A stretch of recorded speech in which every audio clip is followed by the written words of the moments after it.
कभी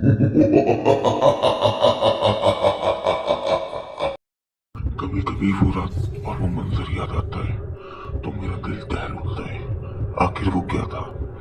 वो महज मेरा ख्वाब था या हकीकत जिसे मैं आज तक नहीं भूल सका। जब कभी वो वाकया मेरे सामने आता है तो खौफ के मारे मेरे सारे रोंगटे खड़े हो जाते हैं।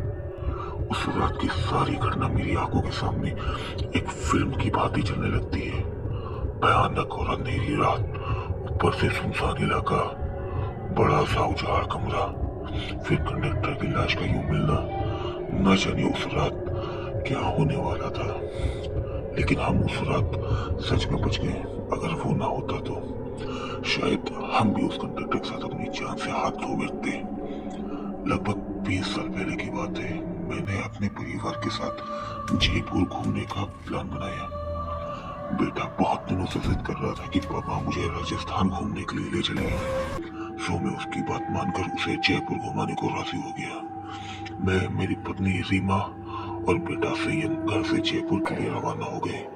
हमने 2 दिन में पूरा जयपुर घूम लिया, लेकिन मेरे पास अभी 2 दिन की छुट्टी और भी बची थी।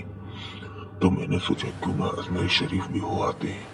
क्योंकि हमारा प्लानिंग अचानक हुई थी तो हमें जल्दबाजी में बस का सहारा लेना पड़ा। उस बस में और भी यात्री थे, खासकर बुजुर्गों की संख्या ज्यादा थी। हमारी जैसी केवल एक ही फैमिली थी। मैं बस में यात्री भी कम ही थे, क्योंकि बस में थोड़ी खचारा थी, इसलिए शायद उसमें यात्री नहीं बैठे होंगे।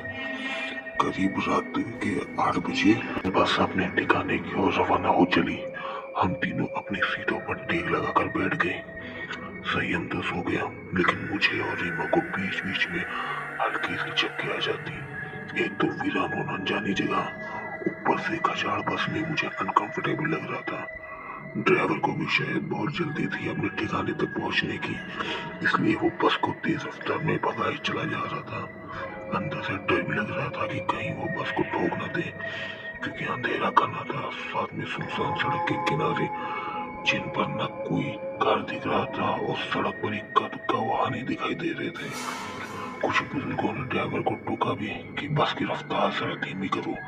कुछ समय तक तो उसने बस की रफ्तार धीमी की, लेकिन फिर कुछ देर बाद उसने फिर से बस की रफ्तार बढ़ा दी। एक बुजुर्ग ने फिर से उस ड्राइवर को टोका कि बस की रफ्तार कम करो, लेकिन मना करने के बावजूद फिर से ड्राइवर ने रफ्तार बढ़ा दी। तब ड्राइवर ने जवाब दिया कि अंकल जी, जो मैं कर रहा हूँ वो बिल्कुल ठीक कर रहा हूँ। मैंने सुना है कि ये इलाका अच्छा नहीं है, बहुत ज्यादा खतरा है इस जगह पर, और हमें इस इलाके को जल्दी से पार करना होगा। आगे बढ़ जाए उतना ही अच्छा है। ड्राइवर की बातें सुनकर सबने कहा ठीक है चलो। बस तेज रफ्तार से आगे बढ़ ही रही थी कि तभी एक तेज आवाज के साथ